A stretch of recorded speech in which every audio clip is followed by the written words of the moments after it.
Forget everything you know about football structure because Fluminense are paving the way for the most gorgeous, yoga bonita, chaotic style of play. Fernando Diniz is going to change football ideologies across the world over the next 18 to 24 months, in my opinion. Marcelo, with all of Zone 14, to himself, something that you wouldn't normally see, but because of the suction of these overloads, because of the freedom of the relationism at play. And Fluminense winning Copa Libertadores is a win for fun football. The football shown by Fernando Diniz and his surprisingly old team, the average age is 32.2 versus Boca. It's the romance of football that I think we're missing a little bit sometimes in Europe. Hopefully this extreme version of relationism leads to a lot of European managers being inspired by Diniz's approach, but also leads to 2026 seeing Brazilian samba football make its return. Who wouldn't want to see that? E aí pessoal, e esse YouTube em inglês cita o futebol do Fluminense como verdadeiro jogo bonito. E ainda fala que o Fernando Diniz deve mudar alguns paradigmas que tem no futebol mundial. O que vocês acham? Comentem aí embaixo. Vou deixar o link do canal dele na descrição.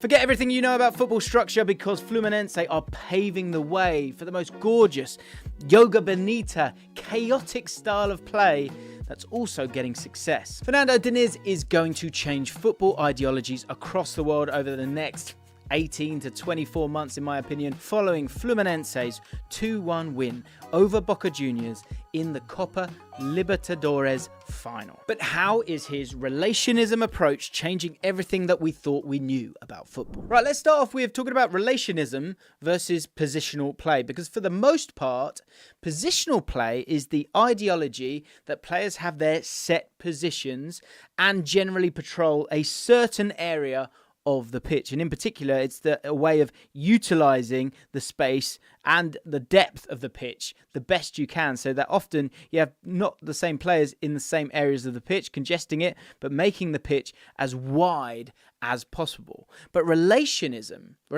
is the thought that players shouldn't be nailed down to a single area of the pitch, that they should be able to move into different areas of the pitch and to allow themselves to overload the opposition. Whilst many say that positional play is the favoured in Europe, whilst relationism is more of a South American concept, relationism does have strong ties to Dutch football mantras, in the sense that anyone can play anywhere. And because of these similarities, Fluminense's coach Fernando Diniz was getting coined the Brazilian Guardiola way back in 2021. Nobody has a nailed down position. This next angle shows again how the freedom works to give Fluminense an attacking threat, because Marcelo, again circled down here from that initial position, is a player that Boca didn't expect to be where he is, and it means that he's completely unmarked. It also then allows him to attack that zone 14, which, as we all know, is so important, and so many goals come from this area of the pitch. His relationism approach means that instead of staying away from the ball and utilizing the space like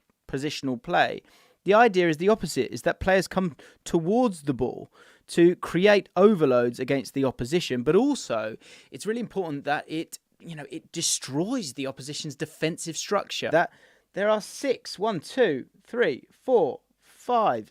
players sucked over to that side of the pitch because of the overload that was created prior to that. And what that leads to is a lot of space in the middle of the pitch. If we move it on one more, when the ball then does come across, look at that. The penalty box completely open. And as we spoke about before, Marcelo with all of Zone 14 to himself, something that you wouldn't normally see, but because of the suction of these overloads, because of the freedom of the relationism at play, it makes it very difficult to have a set defence and a set midfield, importantly, as well. Kano, who scored from this position, found himself on the right side of the Fluminense attack for this goal, despite being a central striker. And the player who played the ball, well, that was Keno, who cut the ball back from this right-sided position. We'll talk about when it comes to Fluminense. The first is the manager who has facilitated all of this. And second is the young future superstars Fluminense have that we could see in Europe or possibly the Premier League very, very soon. Fernando Diniz is a Brazilian manager and very much embodies the Brazilian way to a point.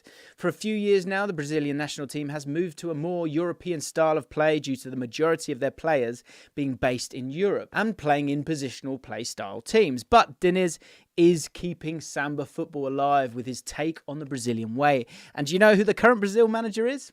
It's Fernando Diniz on a caretaker basis. So what we see with Fluminense could soon be transferring itself to the Brazilian national team if he gets the job on a permanent. When it comes to stars within this Fluminense team, there are two main stars that I think could have excellent careers in Europe. The first, it's got to be the goal scorer. John Kennedy, the 21-year-old striker, scored 4 goals in Copa Libertadores this season from only 4 starts and only a total XG of 1.92. He's pacey, dynamic and excellent in front of goal. Weirdly, his profile is not too dissimilar to that of Richarlison, who was actually signed to Watford from Fluminense.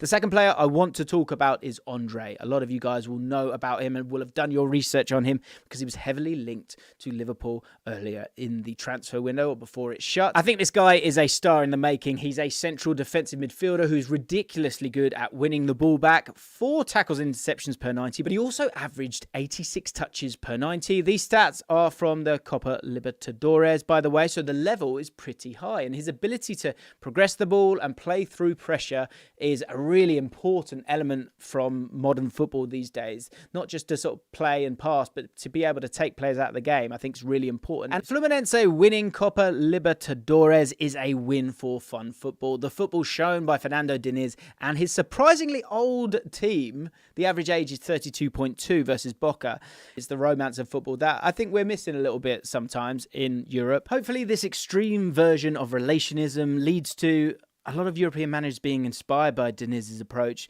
but also leads to 2026 seeing Brazilian Samba football make its return. Who wouldn't want to see that? E é isso aí, pessoal. Muito obrigado por assistir até aqui.